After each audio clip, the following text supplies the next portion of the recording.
आजकल के modern fast food restaurants में होती है।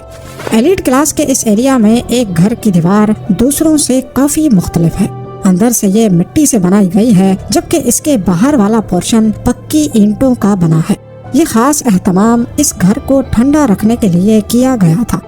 परफेक्ट प्लानिंग का अंदाजा आप इस बात से लगा लें कि तमाम लोअर टाउन्स के बीच से गुजरने वाली चौड़ी सड़क बिल्कुल सीधी बनाई गई थी, जिसको गूगल अर्थ से भी देखा जा सकता है। शायद ये सड़क उस वक्त का इम्पोर्टेंट ट्रेड रूट था। इसी एरिया की फुटेजेस बनाने के दौरान हमें यहाँ एक दीवार में 5000 साल पुराना आर्टिफैक्ट धंसा हुआ मिला। 2.5 इंच की ये कोन दिखती तो राइफल की गोली जैसी है, लेकिन असल में ये मिट्टी का बनाया हुआ एक ऐसा इक्विपमेंट है जो उस वक्त टाइम देखने के काम आता था। इसको सूरज के नीचे सीधा खड़ा किया जाता था और फिर इस कोन से बनने वाले शैडो से दिन के वक्त का अंदाजा लगाया जाता था। इस तरह की बहुत सारी कोन्स पहले भी एक्सकवेशन में यहाँ से मिल चुकी है। मोहनजोदड़ो की दीवारों में यहाँ जिंदगी की झलक आज भी नजर आती है। एक दीवार में मिट्टी के बर्तन और बैंगल्स के टुकड़े, इस्तेमाल शुदा कोयले और हड्डियों के पीसेस भी दिखाई दिए। ये देखो, ये हड्डियाँ हैं।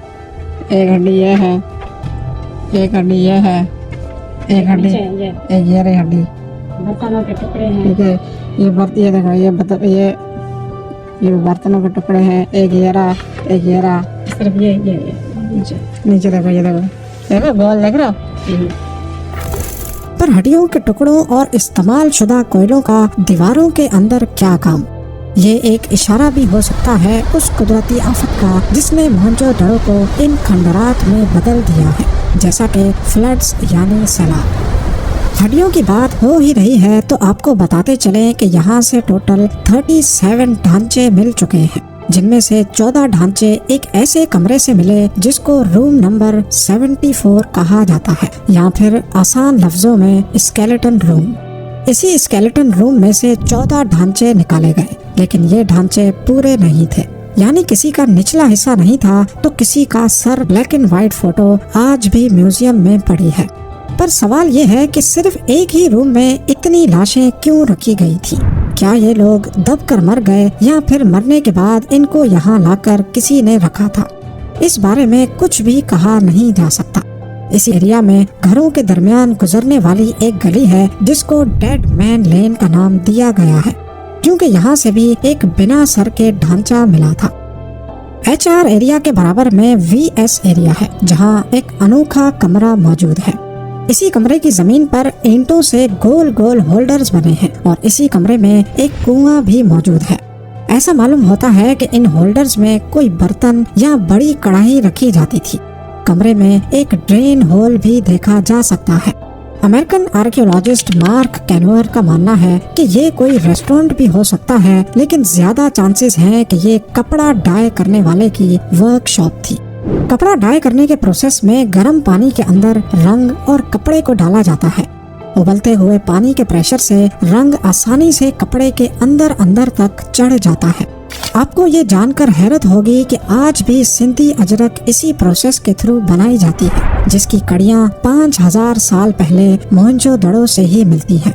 1925 में यहाँ से मिलने वाले प्रीस्ट किंग के स्कल्पचर को भी कंधे पर एक अजरक जैसी शॉल पहनी हुई है।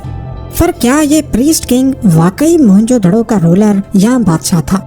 मोहनजोदड़ो से मिलने वाले स्कल्पचर को देखा जाए तो इसमें एक शख्स की साफ सुथरी दाढ़ी है। इसने सर पर बैंड पहन रखा है, बालों पर कंघी, बाजू पर पत्थर, कांधे पर प्रिंटेड शॉल रखी है और इसकी आंखें बंद पड़ी हैं।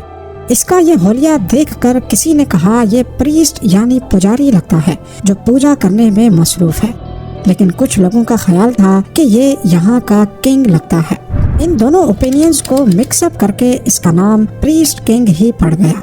असल में ये इतना बड़ा नहीं, सिर्फ 6 इंच का छोटा स्कल्पचर था और इसका निचला हिस्सा आज तक मिसिंग है। इसी तरह मोहनजोदड़ो का शोहरत पाने वाला दूसरा स्कल्पचर इस डांसिंग गर्ल का है। इसको देखकर ऐसा मालूम होता है कि ये डांस करने की पोजीशन में है। एक्सकवेशन के बाद ये दोनों स्कल्पचर्स काफी अरसे तक आर्कियोलॉजिकल सर्वे ऑफ इंडिया के हेडक्वार्टर्स न्यू दिल्ली में पड़े रहे। लेकिन फिर 1970s में पाकिस्तान के प्रेसिडेंट जुल्फिकार अली भुट्टो ने Indian prime minister Indira Gandhi से रिक्वेस्ट की कि ये दोनों स्कल्पचर्स पाकिस्तान को वापस किए जाएं। इंदिरा गांधी ने भुट्टो को कहा कि ये डांसिंग गर्ल तो हम नहीं दे सकते, पर आप इस मौलवी साहब को ले जा सकते हैं। उस दिन के बाद से इसकी कॉपी कराची म्यूजियम में पड़ी है, जबकि ओरिजिनल स्कल्पचर खराब ना हो इसी वजह से उसको प्रिजर्व करके कहीं छुपा कर रखा है। मोहनजोदड़ो और इंडस वैली के लोग काफी टैलेंटेड यानी हुनरमंद थे। इन्होंने टेक्नोलॉजी अपनाई नहीं बल्कि इजाद की थी। इनका मेन इनकम सोर्स एग्रीकल्चर था। इंडस रिवर के बहाव की वजह से यहाँ की जमीन काफी जरखेज थी। ये लोग वीट, बार्ले यानी गेहूं और जौ के साथ साथ केला, खरबूज और मटर की फसलें भी लगाते थे, पर इनकी सबसे बड़ी कामयाबी कपास की खेती थी। यहाँ तक कि उस वक्त इजिप्ट और मेसोपोटामियन सिविलाइजेशन में भी कपास का कॉन्सेप्ट नहीं था। इंडस वैली में कपास की प्रोडक्शन मोहनजोदड़ो से भी 2000 साल पहले यानी आज से 7000 साल पहले की गई थी। कपड़े के असल टुकड़े चांदी के गुलदान और तांबे की चीजों के ढक्कन से जुड़े हुए पाए गए। इनके टैलेंट का अंदाजा यहाँ इस्तेमाल होने वाली ईंटों से भी लगाया जा सकता है। उस जमाना कदीम में उन्होंने एक ही साइज की ईंटें बनाई थी। पहले ये लोग ईंटों को सूरज की गरमाइश में पकाते थे, लेकिन बाद में इन्होंने भट्टी में ईंटें पकाने की टेक्नोलॉजी इजाद की। पर सवाल ये है कि इतनी ज्यादा ईंटें पकाने के लिए ये लकड़ी कहाँ से लाते थे। मोहनजोदड़ो का एरिया तो खुश्क साल लगता है, पर ये हमेशा ऐसे नहीं था।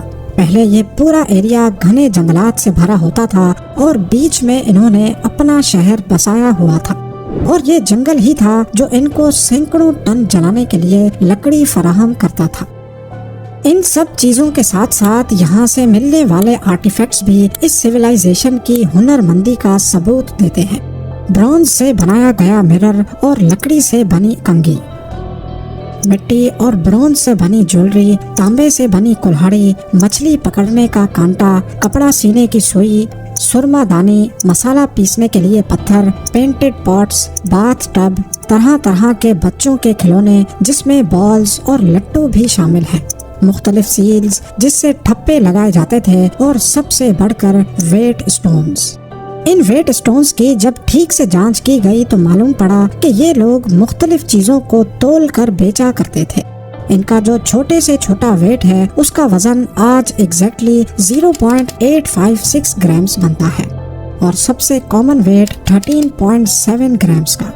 अगर सबसे छोटे वेट को 16 से मल्टीप्लाई किया जाए तो वो एग्जैक्टली 13.7 ग्राम्स ही बनता है।